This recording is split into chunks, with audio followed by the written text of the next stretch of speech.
Hi everybody, this is Miss Barrett, and today I'm going to read to you Chapter 8 from The World According to Humphrey. Chapter 8 is titled Tricks and Treats. Halloween? Or Halloween? Or Halloween? I wasn't sure what it was, but I was pretty sure I didn't like it. Especially on Monday night after Miss Brisbane turned out the lights. That's when those skeletons on the wall took an eerie glow. The bats hanging from the ceiling began to whirl and twirl, and the smile on that ghastly orange pumpkin's face looked more like a wicked smirk. Weird, weird, weird. So I was thrilled when Aldo flicked on the lights. "Whoa, looks like Halloween in here," he exclaimed as he wheeled in his cleaning cart. He strolled over to my cage as usual and bent down so that we were face to face. "So are you going to wear a costume for Halloween? It's Wednesday, you know. Halloween is when the ghosts and goblins come out to play," he explained. "Eek!" I squeaked. No, it's not scary. It's just fun. All the kids will wear costumes. Richie's going to be a werewolf. So what are you going to wear? A fur coat?" He laughed at his own joke and then began cleaning. He began his cleaning routine, talking to me as he swept and he dusted. I started thinking about this costume thing. Miss Mack had a costume party once when I was staying with her. People dressed up like kings, pirates, ghosts, and Miss Mack dressed up like a clown with a sparkly pink wig and a funny face. Nobody wore a fur coat. I thought about this costume thing all night and the next day. When Garth threw a piece of wadded up paper in my cage, I wondered about the costumes. When AJ tripped on his way to the chalkboard and Gail didn't giggle, I wondered about the costumes. Even when Miss Brisbane called on Saya and she answered, I wondered about the costumes. And I came up with a plan all of my own. On Wednesday, Halloween arrived, but there were no costumes. I was extremely disappointed until Heidi blurted out, "Miss Brisbane, when are we going to have a party?" "Raise your hand, Heidi," the teacher told her. Heidi obediently raised her hand and Miss Brisbane called on her. This time when Heidi asked the question, Miss Brisbane said, "We will have our lessons this morning. After lunch, you may put on your costumes and we will start the party." I felt happy, and I got a nice little nap for the rest of the morning. But I was wide awake after lunch. My classmates returned from the cafeteria and then scurried off to the cloakroom and the bathrooms and returned. But I hardly recognized them in their costumes. Oh, they were wonderful. A dragon, 2 pirates, a ninja, 2 clowns, a princess, a ballerina, a bunny, a cat, and thank goodness it wasn't a real one. A baseball player, a mad scientist, a skeleton, the Statue of Liberty, an angel, and a devil. The room mothers came to help with the party. They were both dressed as witches, but still, Miss Brisbane was the scariest of them all. Excuse me. She didn't wear a costume, just a button that had the words, "This is my costume," printed on it. She gathered everyone in a circle, pushed all the tables back, and then she announced that the class would be having some treats. But in order to get them, they would each have to do a trick, tell a joke, sing a song, or perform a trick for the rest of the class. Oh, I wish someone had told me. I had figured out the costume part, but what about this tricking for treats? Art the ninja stood on his head. He stood on his head so long that Mrs. Brisbane finally had to thank him and tell him it was someone else's turn. Gail, the ballerina, twirled around the room on her toes. Garth, the baseball player, told a joke about a witch. Miranda, the bunny, sang a funny song about your ears hanging low. It was all very entertaining except for the fact that I was thinking about something else. But Miss Brisbane got my full attention when she called on Saya. Saya was dressed as the Statue of Liberty. She wore a flowing dress and had a crown on her head and a big cardboard torch in one hand. She stared down at the floor and she took her place in the center of the circle. "What trick will you do for us, Saya?" the teacher asked. Saya still stared at the floor. "Sing your song, Saya, sing!" I squeaked out loud as loudly as I could. "You can do it, Saya, sing!" Yes, I know, all she could hear was squeak, squeak, squeak, but I did my best. "I think Humphrey wants to hear from you," said Mrs. Brisbane in a surprisingly friendly voice. Suddenly, without warning, Saya began to sing the Star-Spangled Banner in her clear, sweet voice. Everyone stood up right away like you're supposed to when they sing the national anthem. Miss Brisbane put her hand over her heart and the kids did too. Well, pay attention Art didn't until his mom came over and whispered in his ear. I stood up too, as a proud hamster could possibly be. When it was over, no one clapped or said a word. It seemed as if those sweet notes were still drifting around the room. That was lovely, Saya. Thank you for sharing your beautiful voice with us, Miss Brisbane said. I wish she'd speak that way to me someday. Nice, encouraging, friendly.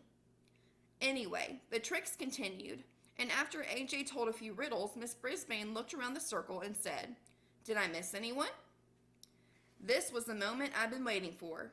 No one had noticed, but the night before, I had sneaked one of Aldo's white dusting cloths into my sleeping hut.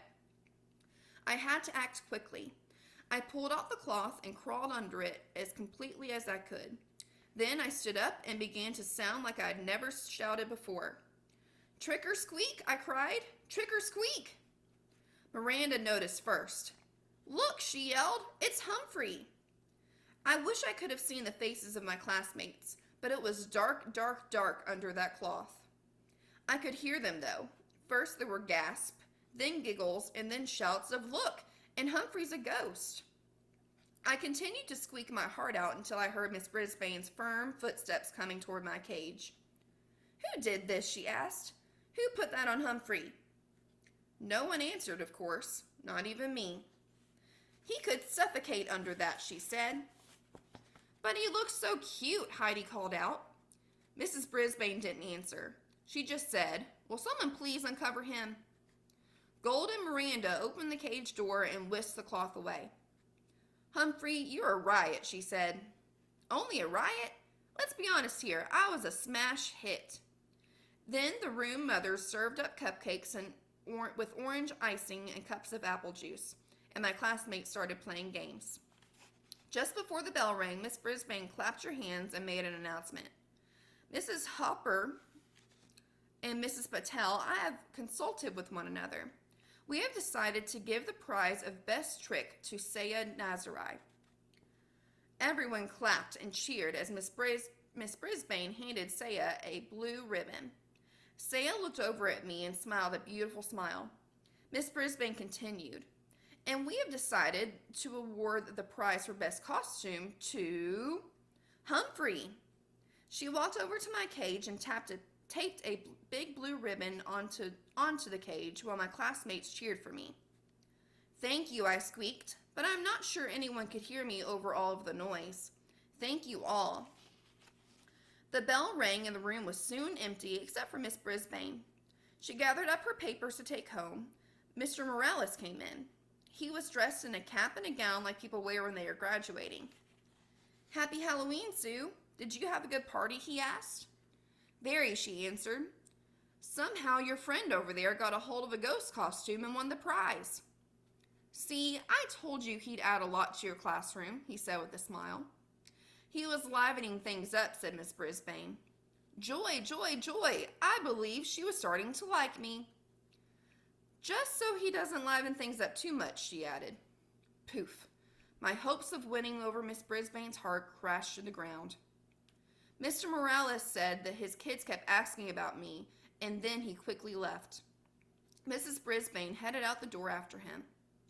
There I was, all alone in room 26 with a bunch of half-torn bats, a tattered skeleton hanging around me. As I waited for Aldo to arrive, I sat in the darkening room and pondered my job as a classroom pet. Had I really accomplished anything? Mr. Morales' children seemed to settle down when I was there. Saya's mother began to learn English, and Saya would probably never have sung in front of the class without my encouragement. Still, Mrs. Brisbane was not won over. Neither was Garth Tugwell, although it seemed as if he liked me well enough in the beginning. Now he always muttered things at me as he passed by my cage. I noticed that he was the only one in our class who didn't cheer when I won for the best costume. I was still worried about Garth when the lights temporarily blinded me as Aldo sailed into the classroom yelling, "Trick or treat!" He was wearing his usual work shirt, dark pants, and heavy shoes, but on his face he wore huge glasses with a bulbous nose attached. The center of the glasses had giant eyeballs painted on with circles of red veins. His floppy mustache drooped out from the corner of his nose. Great costume, I squeaked. Hey, what's this? Aldo rushed forward to examine my blue ribbon. Best costume for a fur coat? I'll have to ask Richie about that, he said. Aldo reached into his lunchbox and pulled out a juicy slice of apple. I got a special Halloween treat for you, Humphrey, because I'm very, very happy tonight, he said. I grabbed the apple and began nibbling as Aldo pulled his chair up close to my cage. You see, I went to the Moonlighters Club. You remember, the club in the ad that I found on the projector? I squeaked an excited yes. And I met a real nice girl there named Maria. She works all night at the bakery, so tomorrow we're going out on a date, lunch, and a movie. Aldo leaned back in his chair. She's a real nice girl. Pretty, nice. Did I tell you she works at the bakery? Aldo rose and paced back and forth in front of my cage. You know what I can't figure out? I can't figure out how that ad got on the projector. Miss Brisbane wouldn't show that to the class, and she wouldn't be interested in herself. And it was weird how the projector was left on. Miss Brisbane always leaves her room in ship-shape condition. He paused to rub his chin and then looked at me out of the corner of his eye. You know, if you weren't locked up in a cage, I think you had something to do with it, he said. Then he left. Well, whoever it was, I owe them a big thank you. You're welcome, I squeaked. Too bad Aldo didn't understand me this time. Tip 8. Hamsters are most active during the evening. And that is chapter 8. Today's challenge for your activity is to create a trick. You can sing a song, perform a trick, tell a joke, or anything that makes you shine. Thanks for watching. Bye.